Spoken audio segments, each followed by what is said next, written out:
Hello and welcome to another episode of Transcontinental Overload, and in fact a new season. I'm Stephanie, your host, currently still in Austin, Texas.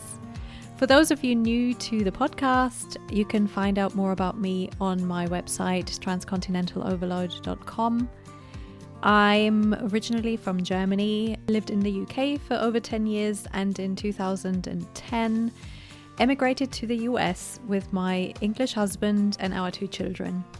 We started in California near San Francisco, and for the last, almost 6 years, with a short interruption when we moved back to the UK, we've lived in Austin. Since there's been a bit of a break since the last episode, I should probably start with some housekeeping, as it is called in the podcasting world, even though I have no idea why. Why is it called housekeeping? Anyway, this last year I've been pretty consistent with an episode every other week. However, going forwards, I probably won't be able to post that frequently.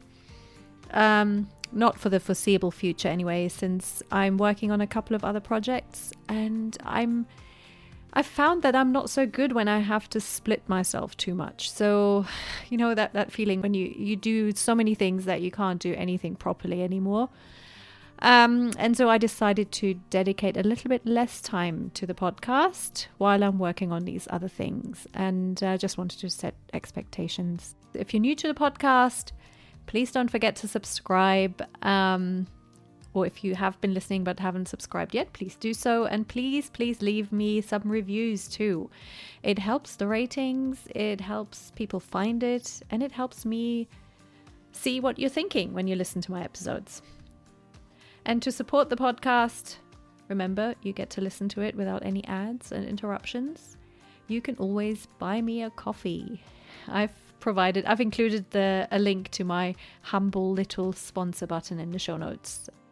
Any donation is appreciated. And I might not necessarily buy a coffee with your donation, but I'll put it to good use. And as we're nearing the festive period, there might be the odd mulled wine.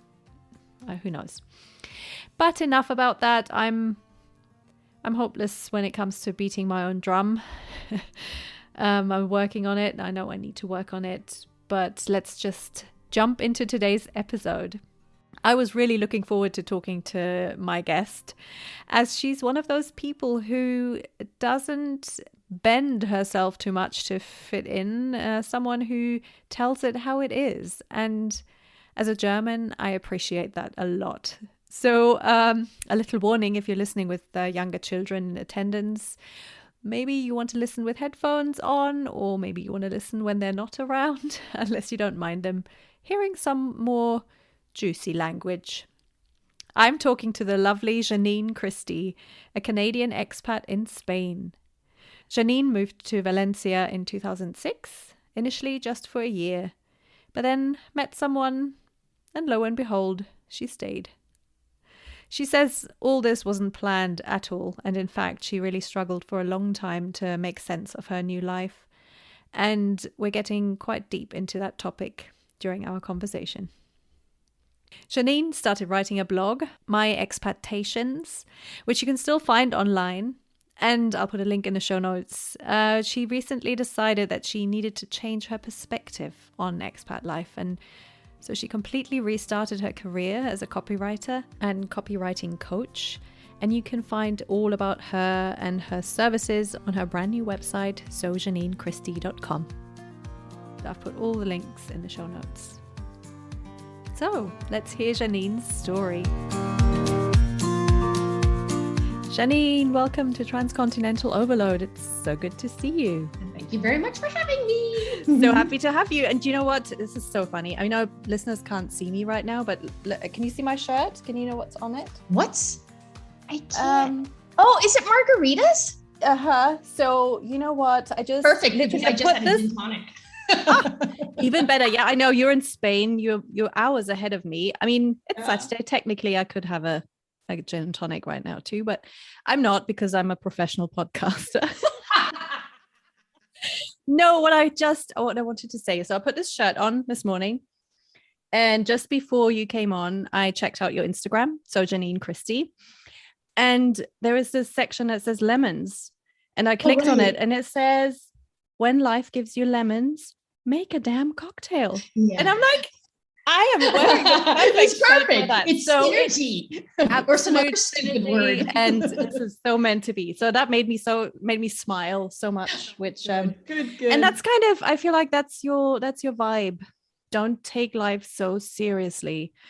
And probably a big kind of lesson that you've learned over the years. It was, I mean, if we had to talk about what is the biggest lesson I've learned from being an expat is stop taking it so seriously, because I took it so seriously, too seriously, and it ruined so many years of being an expat in Spain.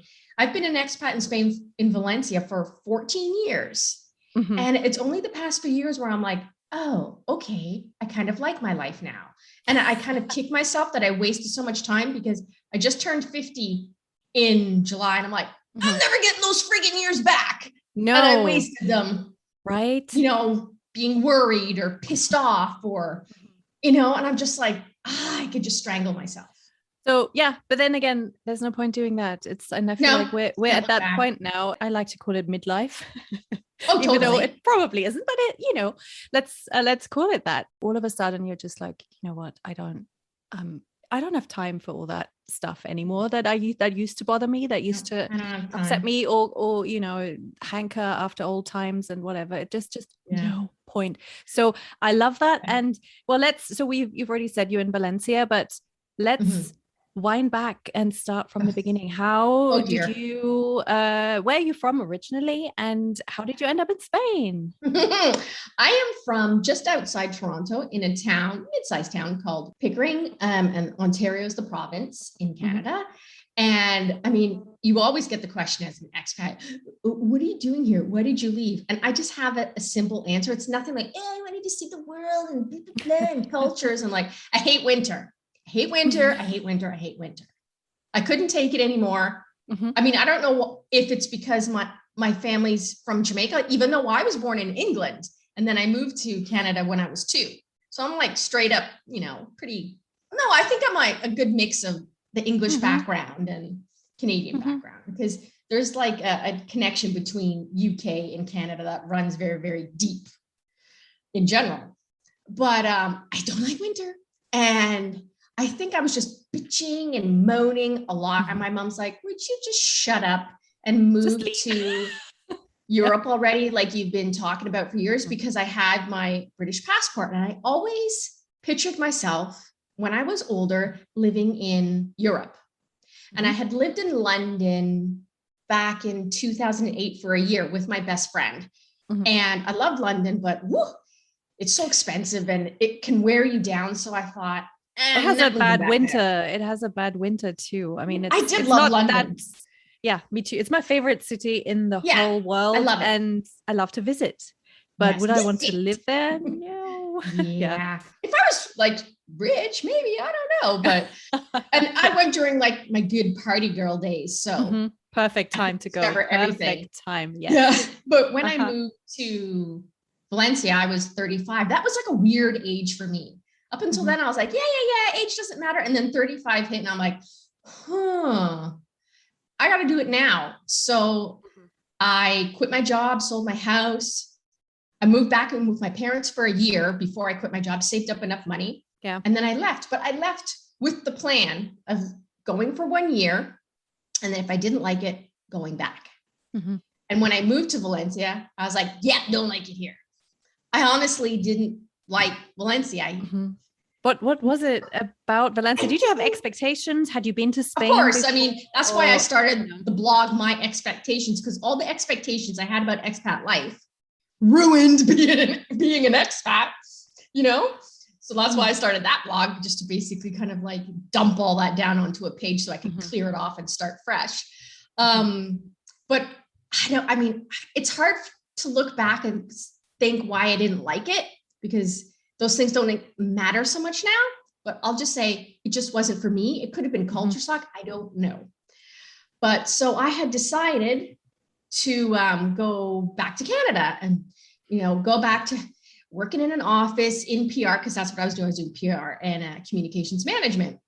I was like, I'll go back. I only had a year gap on my resume, so I didn't think that would be too, detrimental. So I'm like, yeah, I Well, can no, go. but it also, you can sell it as a learned Spanish, Yeah. being adventurous, people like Yeah. that Yeah. And I was still at flexibility, that all age that. where people like, Mm-hmm. she's young Yeah. enough to still get what's going on, because in the PR game, the younger you are, the better Mm-hmm. in Mm-hmm. some industries anyways, that require PR. So yeah, I decided, okay, I'm going to go back home. But the party girl thing had come up while I was in Spain, and I was 35, but everyone I met was like a 22-year-old Erasmus student, because I had been living in a hostel when I first got here, and they were all my friends. So I did what Erasmus students do, and I went and had a good time. And I used a lot of my money, and I'm like, oh dear. So I thought, I'm going to get a teaching job, shore up the bank account, and then go back to Canada, because I don't want to be living in my parents' basement forever.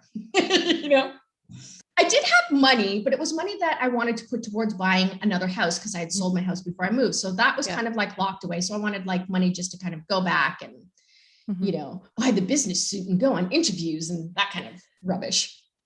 Glad I left that behind. Oh my God. And so, yeah, I had a friend, I was doing like an intercambio of language with a Spanish man, and he had been taking English lessons at this English academy. And he said, oh, it's really nice. Try and go there if you're looking for a job. So I walked in, and bingo, bango, boom. I met the owner. 2 weeks later, we were dating.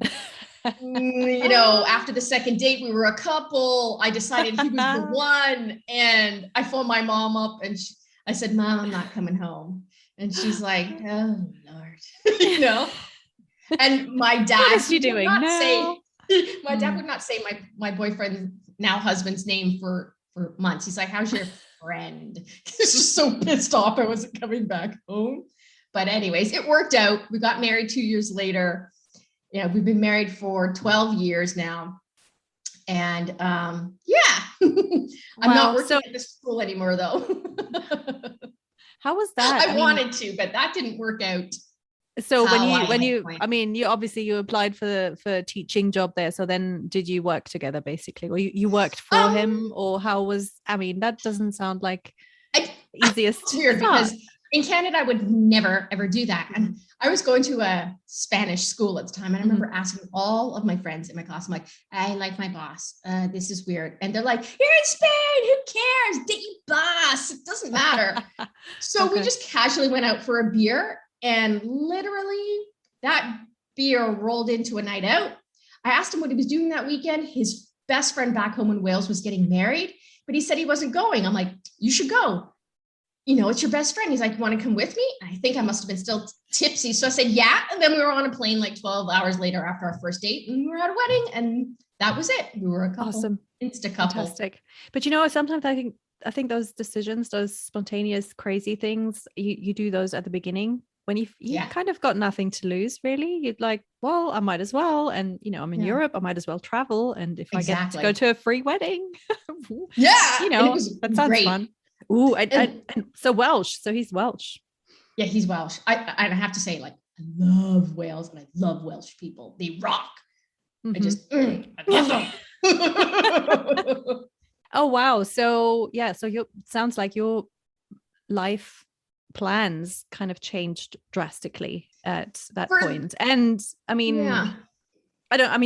assuming there was, you said you were going to move back to Canada, so there must have been some kind of plan in place. And also you said you didn't like Valencia. So all of a sudden you're there and you married and you're still in that town. So yeah, well, Valencia has changed a lot since I moved here in 2006. It's changed a lot. It's had a makeover. It's much more cosmopolitan. There's a lot of foreigners moving here, usually to the city center. I lived in the city center for 14 years, and I've moved out now, just because there's not that authentic kind of feel to it so much anymore. Is Airbnb just kind of like destroyed that. But it's still a nice place to visit and stuff, but to live, it's like, I want to feel more settled. So I moved out of the center. But the thing that happened after I got married, because like we had the wedding in Prague and people came over, it was a huge party for a week, and that was amazing. And we came back home, I'm like, ready to go back to school. And our accountant of the school's like, yeah, you can't work here anymore. And we're like, say what now? And there's a thing in Spain, if you're self-employed and you hire family, that family member also has to be self-employed. And there's a huge self-employment fee in Spain. It's around 300 euros. And I wasn't really making that kind of money. So it's very detrimental if you're not making a huge salary. So they're like, yeah, you should go, you know? So I left. And that's when the economy, I was just going to say that kaboom. And Spain got hit super hard. So I looked around and I'm like, there's no jobs. There's no jobs for, Spanish people. So there's certainly not going to be jobs for me. So I was like, okay, this is some kind of sign. I'm just going to take a little break because I've worked since I was 14. I'll take a break and I'll learn Spanish and I'll do all these things that I want to do. And, you romanticize it and blah, blah, blah.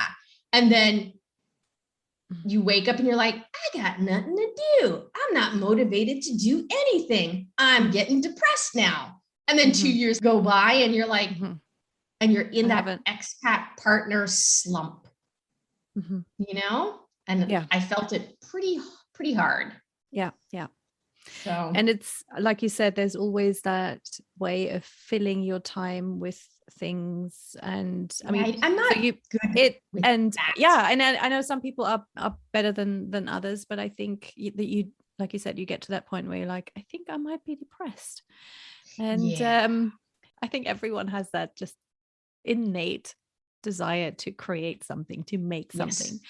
And you can do I'll learn the language and all that kind of thing for a while. And you need something for yourself to feel accomplishment. Completely. Some people need to get paid. Yeah.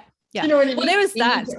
But it's even sometimes it's just beyond that. I feel like it's more, very often, and I mean, in your case, it's different because you actually went and you met your husband abroad. So it's not like you followed him. No, I'm more a love pack. But I feel very, very often it's like your partner gets sent by a company maybe, and there's a nice financial package. So it doesn't mean that you have to work. Sometimes you move to a country where you're not allowed to work. Yes. And still, you're very lucky when you're in that position. You don't have it's a privileged problem to have. But you always get to that point where it's like, what the hell am I going to do? Because even if you don't have to earn money, you want to create something. Yeah. Ideally, you'd like to get paid for it because come on, it's the ultimate recognition. I'll put it like this. I mean, I know I totally agree with you. Like, you have to create something, but I will tell you why, because I ended up seeing a psychologist and that was like, no. And then I met a coach and I thought all coaching was bullshit, but then I met an actual good coach. Thank God.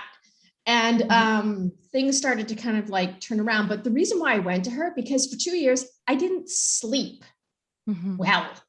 I would go to, I do not know if this has happened to any other trailing spouses, expat partners, expat spouses, love pats, but I would go to bed and I would have kind of like these nightmares, but I was awake.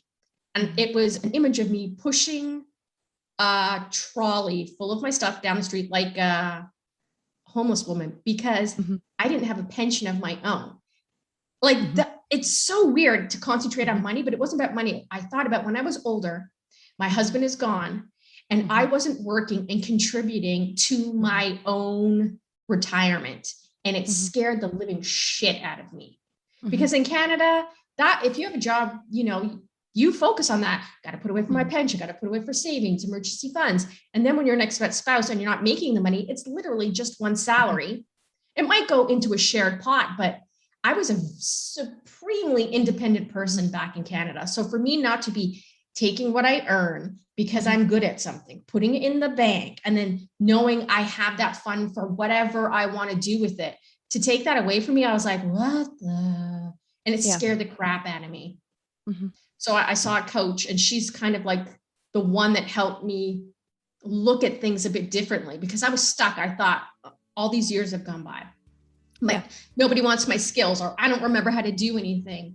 And she just kind of like slapped me across the face and I kind of rediscovered that I was good at copywriting and whip that back up into a career.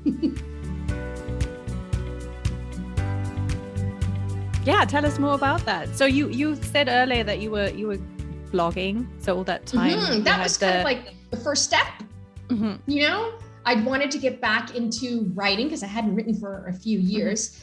And of course, the subject that was on my mind was my expat life. So I started doing a blog called My Expectations, and it was fun and irreverent and didn't take things too seriously, but also took that kind of expat partner curse thing seriously and talking about the problems. And basically, I was just so sick and tired of seeing Instagram accounts talking about, you know, the wandering lust and being a traveler. And I was like, you know, I just can't. There's real problems, at least first world problems, but there are problems when you decide to have that life, especially when you're there for someone else's career. And nobody was really talking about that. And I don't like the rainbows and everything being perfect stuff. So I started writing the blog about the shit side, but always in a fun kind of cursy way, because I don't like to take myself too seriously. And then, you know, I got comfortable with that. And then I just kind of like went for it and kind of like restarted my copywriting career and put myself out there and started getting clients. And a lot of the clients were in the expat world because I guess that's where I was hanging out, and I started working with them. And now I've kind of morphed into, that's on. I don't know what you want to call it. I'm copywriting for a certain roster of clients, but I'm helping other expat solopreneurs write copy for themselves in their own voice. Because I mean, as you know, if you're a solopreneur, you're doing a podcast, sometimes you want to write yourself, or you don't have the money to give it to someone else, but you want to write like you. But then your fingers hit the keyboard and you're like, I write like a robot, or you go back into business mode. You're like, what's going on here? Where's my personality? So that's the world I'm in, helping people kind of put their personality on paper. It's fun. I like it. And it is a very unique expat bubble that we're in. There is a certain type of person that we have this unique experience. I mean, I'm saying unique as we all go through the same shitty experiences. And like you said, it's not just rainbows and traveling and, you know, satisfying our you know, creative souls by absorbing new cultures. There is so much. I mean, there is. I'm kind of so sick and tired of that. I kind of feel like over the last maybe 5 years, no more than that, I'm sure, maybe even less, I've seen way more accounts that mention the dark side. And so I feel like there is all of a sudden there is this whole movement of people like, no, we're sick and tired of being called the lucky ones who get to live this glamorous life and all that. And all of a sudden people are like, no, hang on, there is the dark side. But like you said, it's not easy to find that voice. And if you want to put your own work out there, whether it's writing a book or creating a podcast, you need someone who understands and who comes from the same and has gone through the same stuff. And so great. I completely agree. Yeah, I have quite a few friends that are kind of like on the dark side and writing about the dark side. So I usually hang out on the dark side. There's nothing wrong with that. And it's kind of, especially in the, you know, in the age of Instagram, I kind of feel like it's Instagram. I'm still, obviously it's that glamorous, you know, polished stuff that you see, but I feel like there's also, you see the reality of things as well. People are not so afraid to show that anymore. So it's coming. I think it's that whole counter movement of like, no, let's just keep it real. It's a counter movement. Yeah.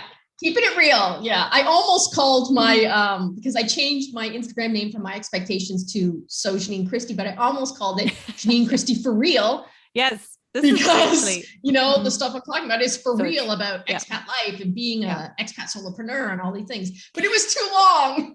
I was given, you know, some people were like, wow, transcontinental overload. That sounds a bit negative. And I'm like, overloaded Steph on Instagram. And they're like, that's a bit negative. And I'm like, no, that's just real. So what's wrong with that? Exactly what it is. It's not negative. Yeah. I mean, but there's this we're kind of like, always keep it positive. It's like if you keep doing that for too long, you're going to go negative. Do you know what I mean? You can't keep it up. It's not natural. And I can't live in that kind of energy for like absolutely 24 hours a day, every day, 365 days a year. It screws with your mental health.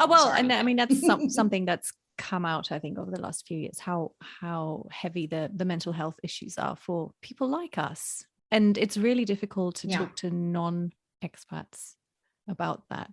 Yeah. I mean, I'm lucky. I have my best friend back in Canada. I mean, she lived with me in London, so she was an expat for a year, but because I don't know, we can just tell each other anything. So I am one of the lucky ones. When I do go home, I do have that kind of person that just understands, even if they don't understand from their own perspective, that she'll just listen, and I can just, and they've been kind of with you. If you've had them for a while, they've been with you on that journey. So they've seen you in all the different phases. And so, she knows every phase. Yeah. And that's why it's so important to have those people that have known you for a while, because this is the thing about being an expat and moving and having to start from scratch and building a network and finding people and all that. It's so difficult to be this person who has to put themselves out there. Well, how are you? Like, I mean, you've been in Austin for how long? 5 years with a year's interruption. So we went back to the UK for a year and then came back to Austin. But we are actually, and I don't know if I should say it out loud, but we are actually on our way out. So really? Yeah, we've kind of, I think I've been in Texas long enough now. Yes, we won't get into all that. I know people will be like, oh yeah, I get it. So yes, I'm very highly likely to face another move very soon, and so I have to kind of prep myself mentally to be ready for all that and be real and not let myself get bogged down by expectations. And don't have any. That's my advice to any kind of like newbie expat or even someone that's going to another place. Do not have expectations about your expat life in your new, country or city. It's best to just go and see what it's like. I'm really curious to watch myself do it this time because of all the things that I've learned over the years, like moving. Well, I left Germany in my early 20s, and then I was in the UK, and then we moved to California, and then from California to Texas. And every time there was a big set of expectations. And so I'm kind of, I'm trying to to do it without all the, oh God, I've done this and overthink it. So I'm trying not to do that this time, but who knows? Anyway, that's a whole other subject. That's enough of that. But also, having seen a coach myself, there are so many things that I'm taking from that experience. And so I feel like this time I am, even though I'm trying not to overthink, but I think I am, in some ways, I'm so much better prepared because of the experience I've had. So yeah, we'll see. Talk to me in 6 months when I'm when I'm a mess. So. If you don't have any friends, you can call me. We can have margaritas by Zoom, and I do that with a lot of expat friends. And also, I feel we've got very good at that, especially this last year. I think being able to drink with friends who are not right there, but in other time zones. And I'm not worried about that. I'm a pro. I know there's other places with good margaritas, so I shouldn't be. Or just make them yourself. And I got quite good at that too. So I've got all my bases covered. Yeah. I remember when I first moved to Valencia, I'm like, I would go to every bar, can I have a Cosmopolitan? And they're like, it just wasn't. So I'm just like gin and tonic, which is fine, but so I just learned to make Cosmos at home, and all those things are replaceable, or you can go visit and you can, you can live without for a while. She says, alcohol's pretty universal, so you'll find your way. For sure. So what was I going to ask you? I was going to ask you something in between, and it just kind of came and went. But let's go back to you being a new expat in Spain, and as a Canadian, kind of with the thought of moving back to Canada at some point. So just kind of looking at Spain, and are there any things from those early days that were just kind of blew your mind, where you were like, I will never get these people, I will never understand? Oh my Lord, like, where do we start? I mean, let's see if I can remember. I remember having a meltdown in the middle of the street because I was starving to death, and it was 3:30, which in Canada is like, you can walk into any restaurant, and all the restaurants were closing and there was nowhere to go. I was far from home, and I just had a meltdown. I was like, it was just like profanities, just like, but I'm hungry, you know? Like it was that hangry thing. And I was just like, I cannot take this. I mean, but you have to adapt. You have to adapt. But at that point, I was an early expat. It's just like the traditional way of things, because I was in a large city, because Valencia is the third largest city. I went with expectations that they would be less traditional, which meant there should like be in Barcelona or Madrid, being able to eat at 3:30, you know, and not having the restaurant closed in the kitchen or. So I just remember very vividly having a meltdown, and that probably just sums up everything of me not adjusting to how things are. You know what I mean? And plus and then the language. I thought, you know, because everyone's like, Spanish is very easy to learn. You pronounce it just, you know. Did you know any Spanish before you? I did. I took Spanish lessons before I came. I signed up for Spanish lessons when I got here. And then my brain was just like, I'm old. I don't remember things. And I don't know. I'm still learning. I'm going for hopefully my last Spanish teacher now. I mean, all my Spanish friends are like, your Spanish is good. You know, we understand you. We understand your jokes, because they're always that's laughing, good. You know, yes. Like, are you laughing because I sound ridiculous and stupid, or because I'm funny? You know, it's always that question mark, because I think my Spanish sucks. So that's on the list. It's like, I have to get to the level where I'm happy, and I'm not happy with it yet. My husband, he's been living in Valencia far longer than I have. And he has a business here, and his staff is Spanish. He deals, you know, his clientele is Spanish. So his Spanish is pretty good. So that's another thing. When we go out, he usually takes control, but he does more of the talking. And, you know, as you can tell from this podcast, I like to talk. So for me not to talk and have someone there doing everything, it's just like inside I'm just slowly dying, completely. But also a volcano. Yeah.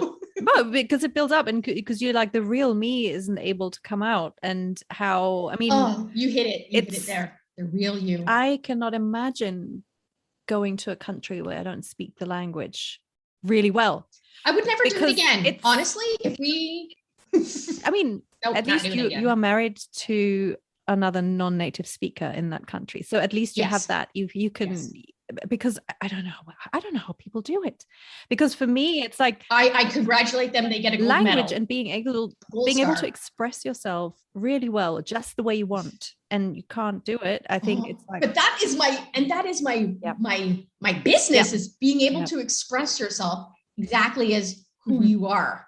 So for me, it's so important. I think that's probably why I pivoted my business from writing copy for other people to teaching people how to write like they are the real them and their true voice, because it impacted me so much when I couldn't do it. And I was like, I'll be damned if I let that happen to me. I'll be damned if I let that happen to any other expat solopreneur out there. You know, I will help you not. That's great. You know, to be, it's like, you can hear the frustration still. It's like, I hate not being myself. I get that.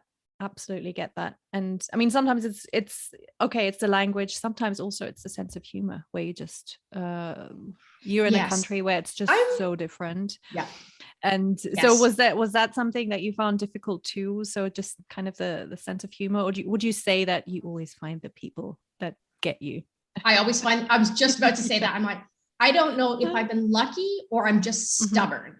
I think it's probably because I'm just stubborn, but I've probably blown through a lot of potential friendships, and, you know, and then those friend interviews where you go for coffee And I'm just like, no, It's next. just not working. Like I know when I click Yep. with someone, and I'm not going to waste Mm-hmm. time being with someone that doesn't want to be with me and I don't want to be with them. We're just wasting each other's time. So I made it my mission to only be friends with people that get me and that I get them, and I enjoy being around them. If not, I will stay home.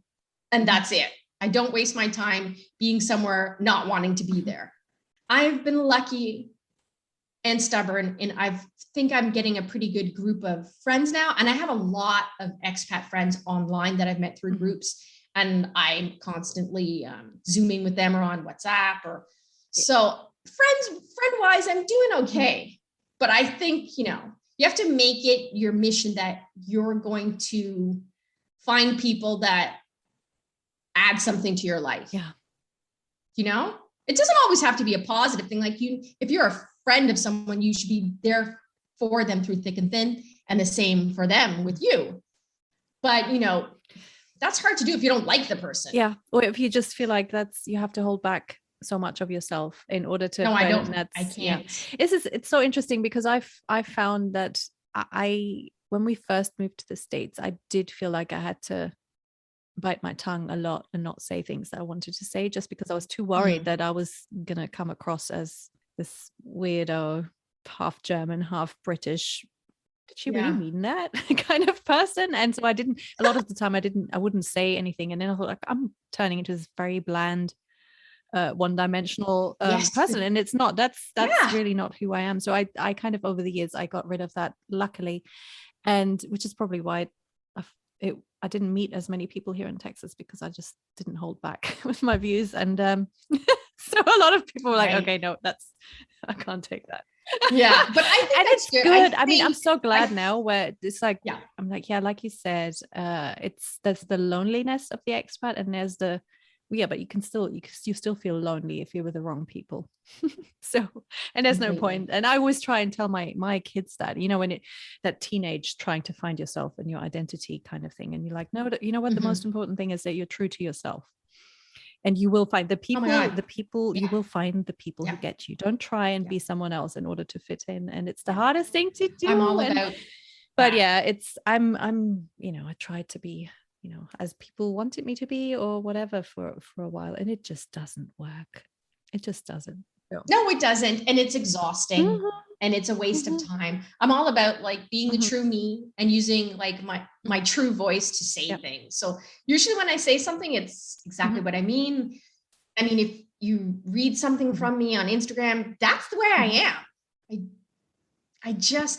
There's no one, I can't be any other way. I did have a period, like you said, where I was like, where did my personality go? Like I actually named the two personalities that I have. I wrote a blog post about it. I can't remember what it was called now, but I had spaghetti head, where my hair was straight and dry and brittle. And I had curly girl, because I have naturally curly hair. So when I was curly girl, that's when I was being 100% me. And then when I had this bland personality, because I couldn't speak the language, or because I was with someone that didn't get me or I didn't get them, I was spaghetti head. That's a really nice way of putting it. That's very easy to remember. It's like, I'm not going. That's the way I like it when it's short and snappy. It's awesome. Yeah, short and snappy, and you should be able to visualize it through words, and then people get a picture. The best thing about like writing is when people can visualize what you're talking about. It's, it's a different feeling. You remember the pictures in your mind. But so I'm just straight up curly girl now. I mean, even if I do straighten my hair one day, the personality is always curly. Love it. Never straight. I love it. Never straight. So what would you say, not that I want to kind of stare at national stereotype too much and all that, but would you say you still kept some of your Canadian personality? Is there like a Canadian side of you that comes out all the time? Any examples? Anything where you're like, that's swearing? I mean, when I go home, I'm like, wow, Canadians swear a lot. That's where I got it from. I go home and it's just like, I'm home, because all my friends are like, bleep, bleep, bleep. I'm like, yes, because my Welsh husband does not swear. Really? It is very irritating. He doesn't swear. Unusual. No. Oh, That's really interesting because I think English people swear a lot. So my husband certainly English swears people swear a lot. And it's like Heavily. I remember when my kids were still very young and they were riding in a car with someone's mom, and then she dropped them off and she's like, I'm so sorry, we were, I swore at another driver or something, and I was like, don't worry about it, I've heard it all. Please swear more. Yes, I know. And we always love, like, one of the first things my oldest, I think she was maybe just starting to talk, and she was frustrated with something and she said, for fuck's sake. And we were like, oh, okay. Yeah, so that's excellent. But yeah, so I'm completely used to that. And it was actually interesting because I was in Germany this summer and I was spending some time with people I hadn't spent that much time with for a while, and obviously we were speaking German, but they all of a sudden it's like, oh, I didn't realize you swore so much. I was like, oh, I guess that's the British side of me is kind of getting into my German personality now. Yeah. And I didn't even, I was like, oh, I really wasn't aware. And so, yeah, I totally blame my husband. It's infused into your personality so much now. So, but it was such an interesting thing. Well, but yeah. I know my husband doesn't swear. And I know other people that don't swear. When I go to Wales, most of his friends don't swear. But they know me. So and if I don't say things a certain way, they're like, are you feeling ill, Janine? They just love it. I love it. Because I'm usually 100% me. Yeah, it's just like, do you have a fever? Are you feeling unwell? I mean, I don't swear in front of my mother-in-law. I mean, she's a church-going 83-year-old lovely Welsh woman. I'm not stupid. I know when to and when not to. That's funny. Your question about the Canadianness and I mean, so swearing, but I also think, like, I know there's a stereotype about Canadian people being open and nice and kind of getting along with everyone, but I'm sorry, that stereotype is fine. I'm good with it and it's true. I mean, I look at all of my friends when I go back home, I'm like, man, Canada rocks. People are awesome, and like I have friends of like every nationality. And when I walk down the street, you can just see every kind of person and every kind of viewpoint. And I'm not scared of the police, that's my own personal experience. I can't speak for anyone else, but so that kind of like being open as Canadians are, I take that with me wherever I go. I think that might be the reason why Canada is still like number one, I think, with New Zealand as like a country to emigrate to. I think so. And I always said to my husband, he goes, if you could live somewhere else, where would you live? I'm like, New Zealand. I just always thought that I would be good there. It's so far from my friends and family, but I think New Zealand would rock. Still number one on my bucket list. And actually a very good friend of mine she grew up there but hasn't lived there for the most part of her life, and she just moved back. So I have someone to visit. Sweet. But Canada too, and I still haven't been to Canada. And I also really want to go, but I'm also afraid of the winter. So well, then go to like British Columbia. I love snow and winter sports, but on the whole, I could do without winter, I think. Well, I mean, I'm one of those people that likes to fantasize about things, and my husband's not very good at it. I'm just like, hon, if you won the lottery, what would you do? He just can't think like that. But I've always had those conversations I don't understand how other people don't have that conversation or have that fantasy in their head. And so I forced him to talk about it. I'm like, if you won the lottery, what would you do? And he's like, he says that. And he's like, well, what would you do? I'm like, I'd probably move back to Canada, but I would get a house that had an indoor pool. I wouldn't work, so I could just bypass winter, being comfortable in my house, and then come out when spring's there, and I would be fine, And he loves snowboarding, so he would be out enjoying himself. So it would work. It would be a win-win. Yeah, who knows? Maybe one day. So what are your kind of short-term plans, or I mean, nothing on your horizon that says let's move? No, I mean, it's weird. Since we've left the city center and we've moved to a house, in a really good neighborhood, I'm really starting to enjoy my expat life in Valencia community. I'm like, oh, this is why I moved to Spain. So things are starting to click. So we can kind of like see our future longer here.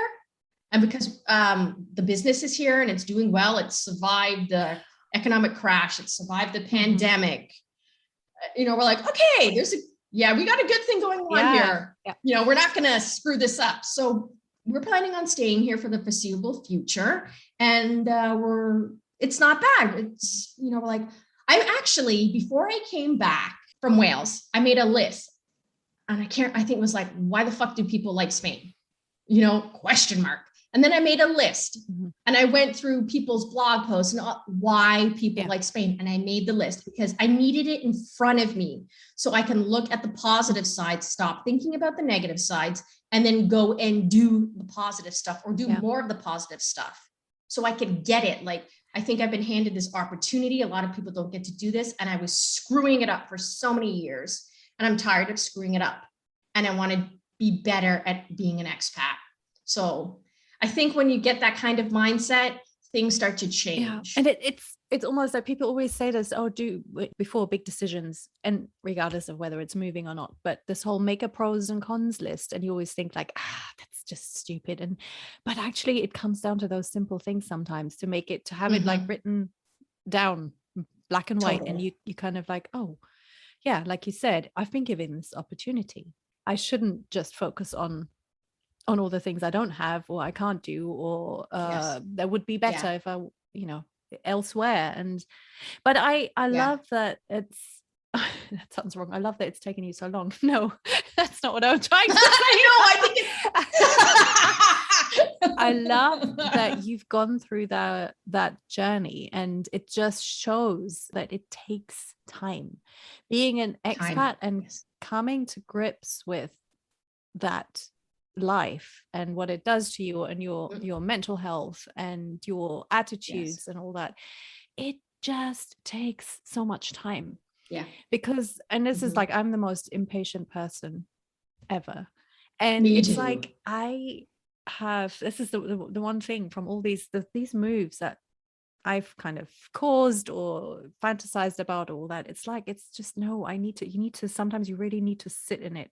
You need to sit in your own. Yes. Sit in it. I completely agree. I think you had given me a question.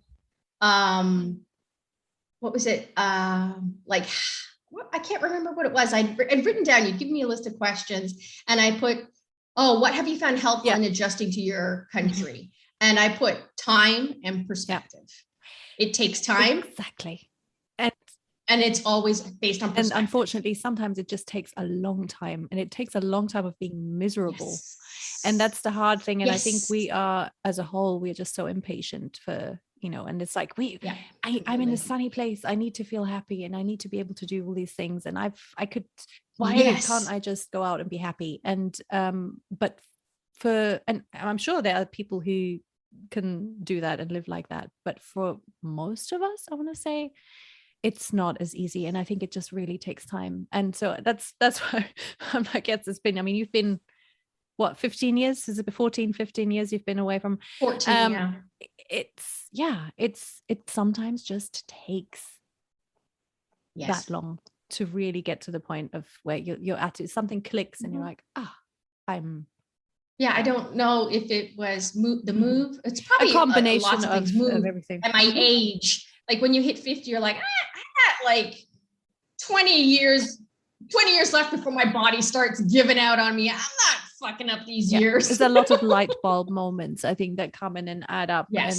But you have to, in a way, let yourself go through the misery too, and to kind of get to that point where you have to learn. So you can. I don't want to go back there. I don't want to go back to that moment because you felt it. You've sat in it. Yeah. So, I'm so happy. It sounds like you've really you're really embracing it now, and with I'm sure there are days where it's not all. I'm having less and less of those days where it's not. So that's all I can hope for. I'm not putting pressure on, like, those newbie expats. I don't hang out with them. Just like everything is awesome and they love everything. And I'm just like, that's gonna wear off. But you can't tell them that. They have to go through That's it. the thing. And you don't want to be, The person who says, oh, you wait, it's No. going to get really tough and all that. You don't want to No, be that. I'm not going to be Debbie Downer.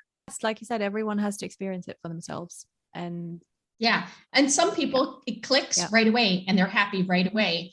And they're the lucky ones. And, you know, bravo to them. And also there are just some places but that are better suited to us than other places. And so I think that just has to be it's a reality. You're not going to, you know, someone might absolutely love Paris and the next person might be like, nah, you know, it's pretty, but it doesn't do anything for me. So I think we have to accept that too. And sometimes if it just doesn't work out, then move on, do something else. Yeah. There are certain places where I know they're not my place and I just wouldn't even try it.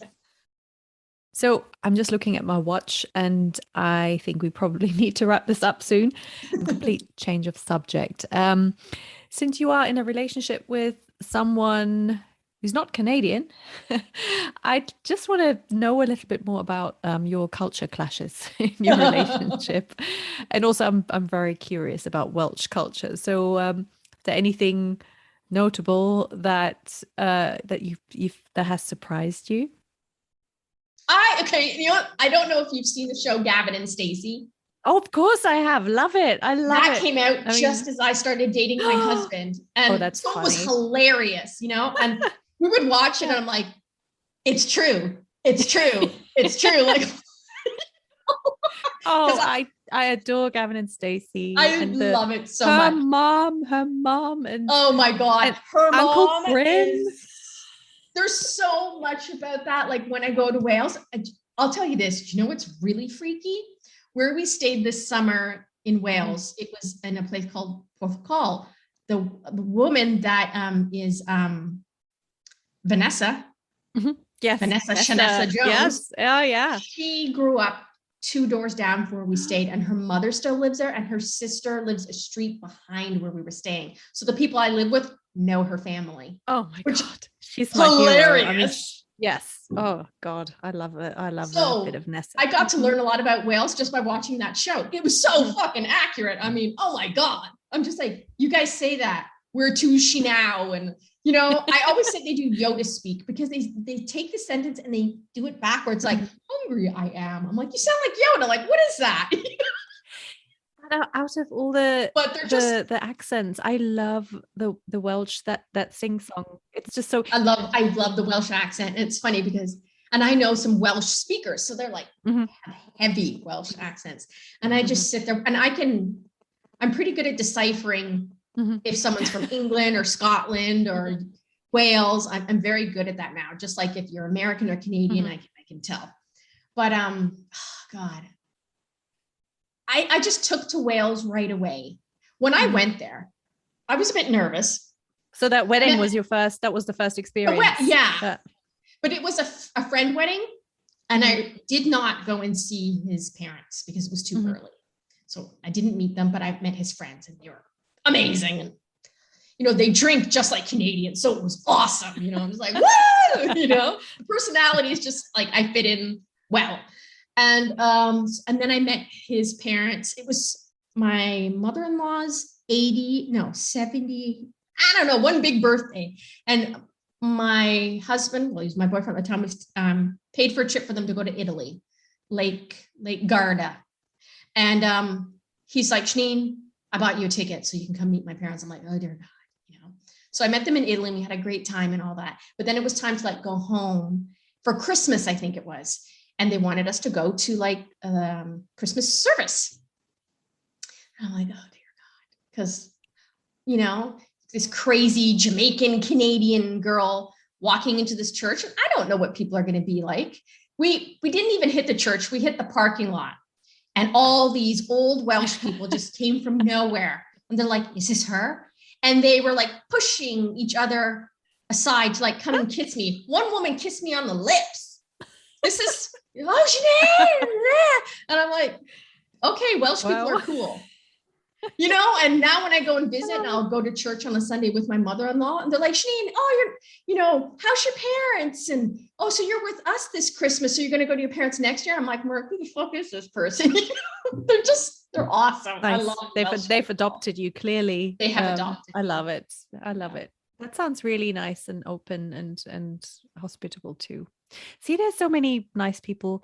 Everyone always gets such a bad rep for being cold and standoffish and all that, but doesn't sound like the Welsh. I mean, because I was born in England, and I used to go back every summer to visit my grandmother in Birmingham, and I have half my family still in Birmingham and in London, so I have a strong English connection.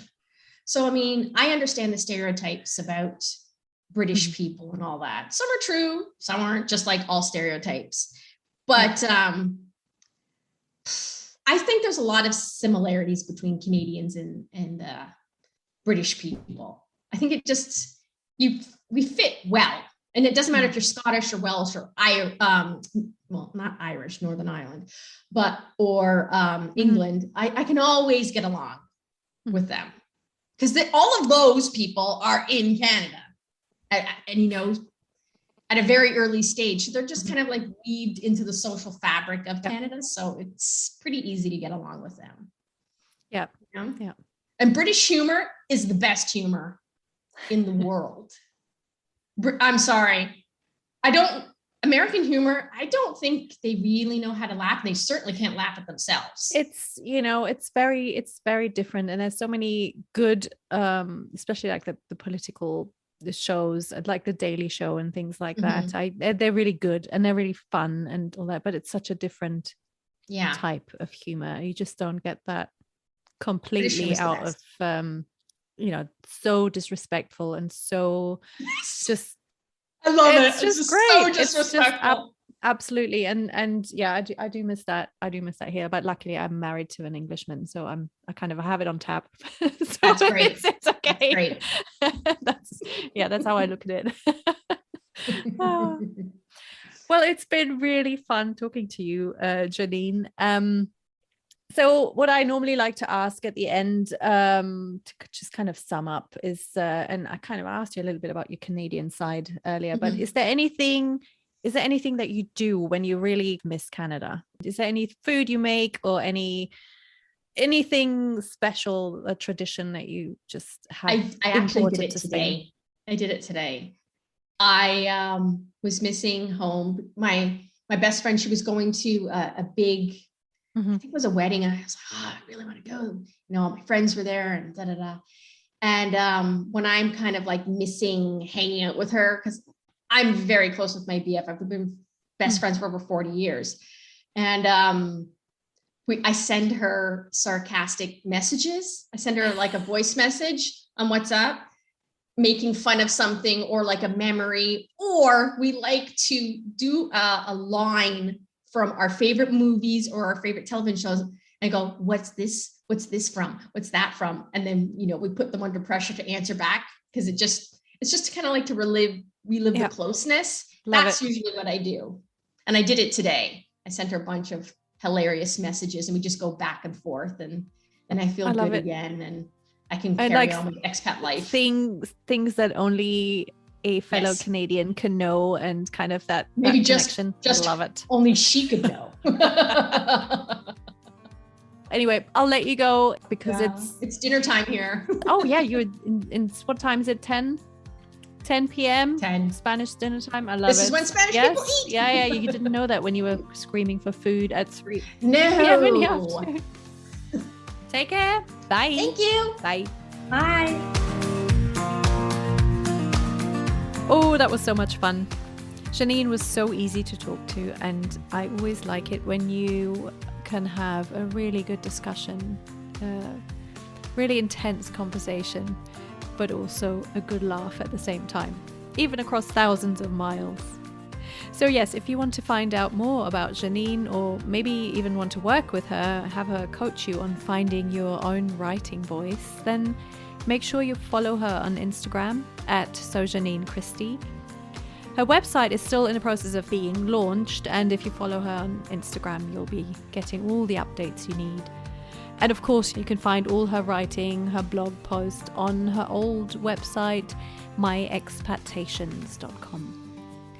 Janine also mentioned that she's about to start a YouTube channel in collaboration with another expat, so keep your eyes peeled. I cannot wait to see more of her content, so I'm very excited about that. So yeah, that's it for today.